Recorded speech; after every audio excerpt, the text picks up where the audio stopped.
Assalamualaikum warahmatullahi wabarakatuh. Waalaikumsalam warahmatullahi wabarakatuh. Selamat pagi anak-anak. Bagaimana kabarnya hari ini? Alhamdulillah baik, bilang baik. Oke, sebelum pelajaran dimulai, silakan ketua kelas Mas Faizin memimpin doa. Jadi sebelum pelajaran dimulai, sebaiknya kita berdoa terlebih dahulu. Berdoa mulai. Selesai. Oke, Bapak absen terlebih dahulu. Mas Fandi Ovan Maulana Hadir Pak. Mas Ahmad Rosid Mohidrori, Hadir Pak. Mas Nur Faizin. Hadir Pak. Oke, hadir semua ya.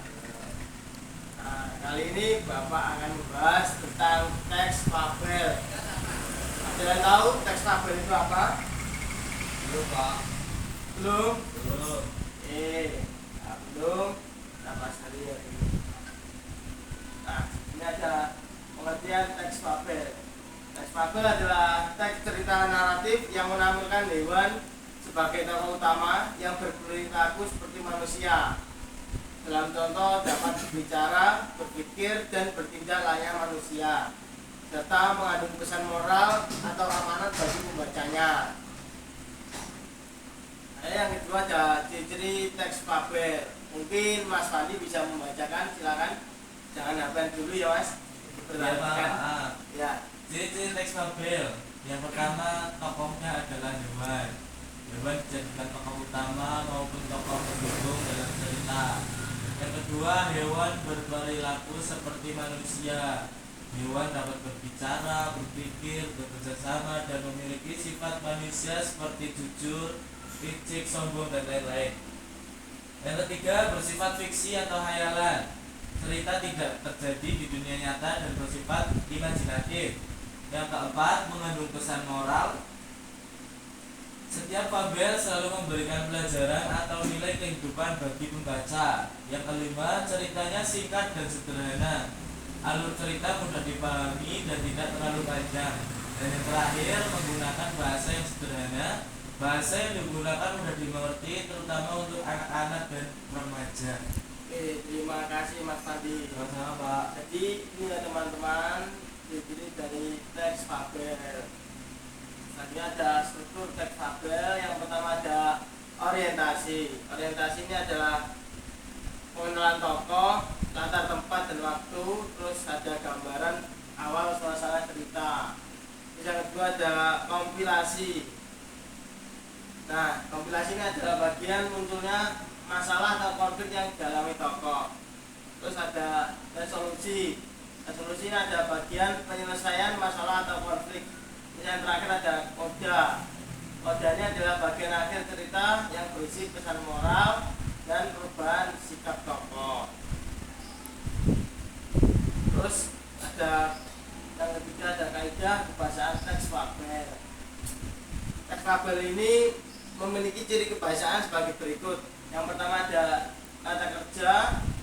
Contohnya ini ada berjalan, berlari, berbicara, menipu, menolong. Terus yang kedua ada kata sifat.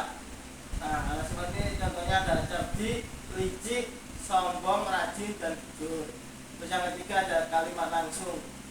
Nah, ini ada contoh. Jangan khawatir karena kancil. Yang keempat ada kalimat tidak langsung. Yang kelima ada kata keterangan waktu dan tempat.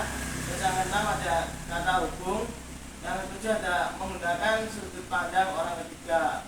Nah, biasanya menggunakan kata ia, mereka, si kancil, atau si singa. Selanjutnya ada langkah-langkah membuat teks fabel. Mungkin Mas Rosid bisa membacakan. Mas Rosid, diperhatikan dulu ya, jangan mainan HP sendiri. Ya Pak.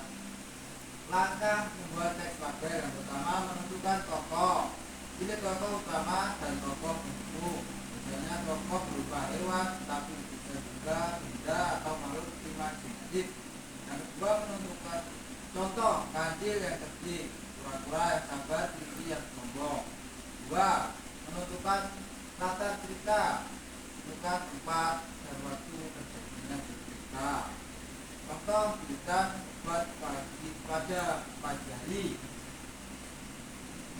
Terus ini ada lanjutannya maksudnya. Yang ketiga, menentukan masalah atau motif. Yang keempat, menentukan penyelesaian masalah. Yang terakhir, menentukan pesan moral atau amanat. Ada lagi Mas Arif? Yang keenam, menyusun alur cerita. Yang ketujuh, menggunakan kaidah kebahasaan. Yang kedelapan, menyidik dan merevisi. Oke, tadi adalah langkah-langkah membuat teks fabel. Nah, nanti tugasnya adalah membuat teks fabel. Nah, sebelum itu Bapak berikan contoh teks fabel. Nah, silakan dibaca untuk Mas Faizi. Contoh teks fabel, kelinci yang sombong dan pura-pura. Orientasi di sebuah hutan yang hijau juga seorang kelinci yang terkenal cepat berlari. Kelinci itu sangat bangga dengan kemampuannya. Di hutan yang sama ada seekor kura-kura yang dikenal sangat lambat, tetapi rajin dan sabar. Komplikasi, suatu hari kelinci mengajak kura-kura karena berjalan sangat pelan. Dia merasa tidak ada hewan yang bisa mengalahkannya. Dalam perlombaan lari, kura-kura merasa tersinggung, tapi tetap tenang dan menantang kelinci untuk berlomba. Resolusi perlombaan itu dimulai. Kelinci berlari sangat cepat dan meninggalkan kura-kura jauh di belakang. Karena merasa sudah pasti menang, kelinci memutuskan untuk beristirahat dan tertidur di bawah pohon. Sementara itu, kura-kura terus berjalan pelan tanpa berhenti hingga akhirnya berhasil mencapai garis akhir lebih dahulu. Amak koda atau mana, kelinci terkejut saat bangun dan berat kura-kura sudah menang. Sejak saat itu, kelinci menyadari kesalahannya. Pesan moral, jangan bersikap sombong dan meremehkan orang lain. Ketekunan dan kesabaran akan bawa keberhasilan. Terima kasih Mas Faizi. Ini adalah contoh yang saya ambil dari seri Filipin yang Mail Hanapan sama dapat cita sabar. Oke. Sekarang tugasnya adalah membuat teks fabel. Nanti ini tugas pribadi ya masing-masing. Nanti dipresentasikan ke depan. Saya beri waktu 30 menit untuk mengerjakan. Silakan dikerjakan.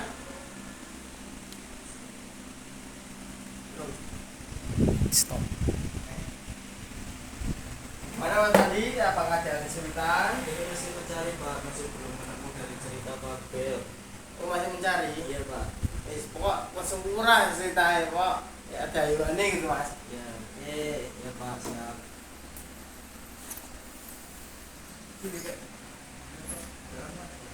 Mas Faizin bagaimana? Ini masih mencari, Pak. Masih mencari. Untuk Mas Rosid? Sama Pak, ini masih mencari Pak. Oke. Waktunya masih 15 menit lagi ya. Ya, Pak.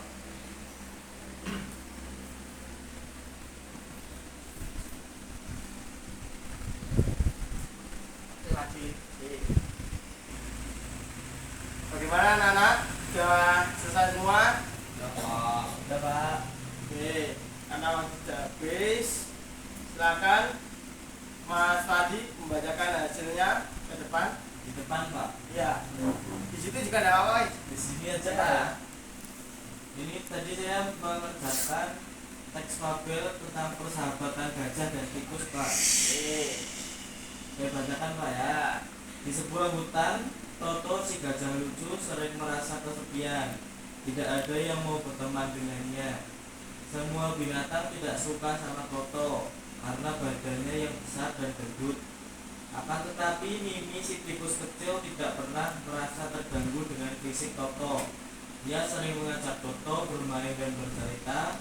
Suatu hari Mimi terperangkap masuk jebakan. Toto dengan sabar berhasil mengeluarkan Mimi dari perangkap. Sejak saat itu persahabatan mereka semakin erat dan tak terpisahkan. Pesan moralnya, bertemanlah dengan siapa saja, jangan membeda-bedakan Pak. Terima kasih Mas Fandi. Sama Pak. Selanjutnya Mas Rosid silakan bacakan hasilnya.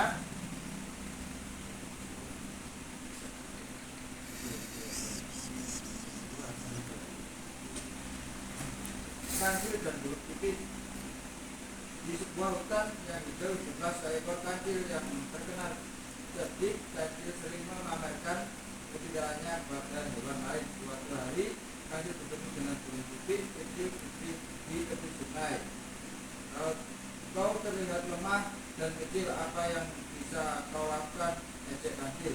Burung pipit tidak marah, ia tersenyum berkata, walaupun aku kecil, aku tetap bisa berbuat baik dan bermanfaat. Tak lama kemudian datanglah pemburu yang memasang jebakan di sekitar hutan. Kancil yang sedang asik mencari makanan tidak menyadari bahwa itu dan akhirnya terjebak. Oke, terima kasih Mas Rosid. Ya Pak. Oke, selanjutnya kesimpulan dari materi. Apa sih teks fabel itu? Ada yang bisa angkat tangan, silakan. Yang bisa. Kesimpulan teks fabel apa? Teks fabel adalah Fabel adalah teks yang menceritakan tentang hewan, Pak. Oke, Mas Rosid, apa teks fabel itu? Fabel ceritanya fiksi, tokohnya hewan, tapi sifatnya manusia. Ketika mungkin tidak seperti manusia. Oke, semuanya benar. Teks fabel adalah cerita fiksi yang tokohnya hewan tetapi memiliki sifat manusia, dan cerita ini selalu mengandung pesan moral atau amanat untuk pembaca, memberikan pelajaran hidup seperti kejujuran, kerja keras, kerjasama, atau kecerdikan melalui cerita yang sederhana dan mudah dipahami. Untuk ciri-cirinya ada tokohnya berupa hewan berperilaku seperti manusia, bersifat imajinatif, mengandung pesan moral. Hanya struktur teks fabel, ada orientasi, komplikasi, resolusi, koda, kemudian kaidah kebahasaan, dan pesan penting yaitu teks fabel bukan sekedar cerita hiburan, tapi media pembelajaran moral. Pembaca dapat mengambil pelajaran berharga untuk diterapkan dalam kehidupan sehari-hari. Mungkin itu saja yang bisa Bapak sampaikan. Karena waktunya sudah habis, silakan dikemasi barang-barangnya, dicek lagi sampah-sampah, jangan sampai tinggal di kelas. Dan sebelum pulang, silakan ketua kelas dipimpin doa supaya perjalanan kita menuju ke rumah selamat sampai tujuan. Silakan ketua kelas. Sebelum mengakhiri pelajaran hari ini, baiknya kita berdoa terlebih dahulu. Berdoa mulai selesai. Oke, cukup sekian dan terima kasih. Wassalamualaikum warahmatullahi wabarakatuh.